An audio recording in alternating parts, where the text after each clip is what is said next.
materi mengenai demokrasi terdiri atas 4, yaitu 1. Pengertian demokrasi, 2. Ciri-ciri demokrasi, 3. Tujuan demokrasi, dan yang keempat, pentingnya demokrasi. Kita masuk ke pembahasan pertama, yaitu mengenai pengertian demokrasi. Demokrasi berasal dari bahasa Yunani yaitu demos dan kratos. Demos bermakna rakyat atau khalayak, sementara kratos bermakna pemerintahan. Maka demokrasi adalah pemerintahan yang diselenggarakan berdasarkan kehendak dan kekuasaan rakyat. Pembahasan yang kedua ialah mengenai ciri-ciri demokrasi. Sebuah negara dikatakan telah menerapkan sistem demokrasi jika telah memenuhi ciri-ciri berikut ini. 1. Memiliki perwakilan rakyat. Hal ini dapat kita lihat di negara kita yaitu Indonesia yang memiliki lembaga legislatif yang bernama Dewan Perwakilan Rakyat atau DPR yang telah dipilih melalui pemilihan umum. 2. Keputusan berlandaskan aspirasi dan kepentingan warga negara. Artinya, setiap keputusan yang ditetapkan pemerintah harus didasarkan atas aspirasi dan kepentingan warga negaranya, bukan untuk kepentingan pribadi atau kelompok belakang. Ketiga, menerapkan ciri konstitusional.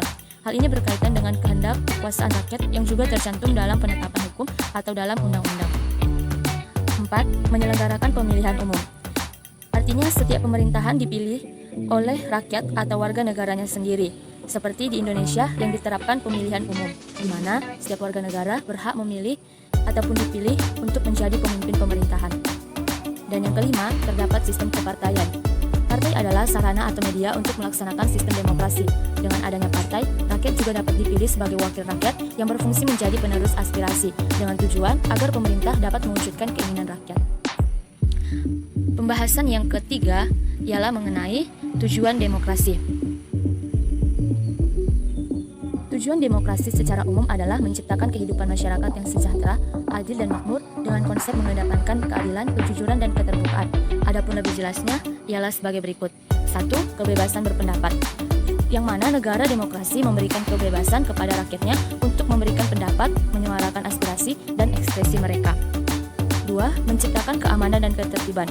Artinya, demokrasi bertujuan untuk menciptakan keamanan, ketertiban, dan ketentraman di lingkungan masyarakat. 3. Mendorong masyarakat aktif dalam pemerintahan. Artinya, demokrasi mengedepankan kedaulatan rakyat sehingga rakyat akan dilibatkan dalam setiap proses pemerintahan, mulai dari pemilihan umum secara langsung hingga memberi aspirasi terkait kebijakan publik. 4. Membatasi kekuasaan pemerintahan. Hal ini bertujuan agar pemerintahan tidak menimbulkan kekuasaan absolut atau diktator kepada rakyatnya. Dan yang kelima, mencegah perselisihan. Artinya demokrasi diharapkan dapat mencegah adanya perselisihan antar kelompok dan dapat menyelesaikan masalah dengan musyawarah secara damai. Pembahasan yang terakhir atau pembahasan yang keempat ialah mengenai pentingnya demokrasi. Pentingnya budaya demokrasi dalam kehidupan berbangsa dan bernegara dapat dilihat dalam hal-hal berikut.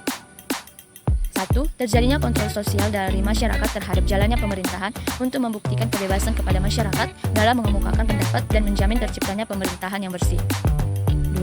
Budaya demokrasi dapat menghindari tindakan sewenang-wenang terhadap warga negara karena negara demokrasi mengakui supremasi hukum.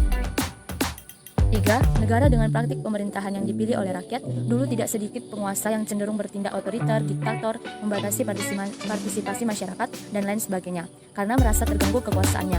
Ketidakmampuan melaksanakan mandat yang diberikan oleh rakyat membuat para penguasa bersikap demikian. 4. Memungkinkan setiap kebudayaan berkembang baik karena negara demokrasi menghormati kebebasan mengajarkan demokrasi kepada anak. Ada beberapa cara yang bisa dilakukan dalam memberikan pendidikan demokrasi kepada peserta didik. 1. Ajarlah anak untuk menghargai perbedaan. Yang kedua, mengajarkan tanggung jawab. Yang ketiga, tidak menghakimi. Yang keempat, memberikan contoh. Manfaat diajarkan demokrasi kepada peserta didik. 1. Meningkatkan rasa empati dan kasih sayang. Yang kedua, meningkatkan rasa tanggung jawab. Tujuan diajarkan demokrasi kepada peserta didik, yaitu mendidik anak-anak dan mengantarkan mereka menuju fase kedewasaan agar mereka mampu baik secara biopsikologi maupun sosial dengan menitik beratkan pada pengembangan keterampilan intelektual, keterampilan pribadi, dan sosial.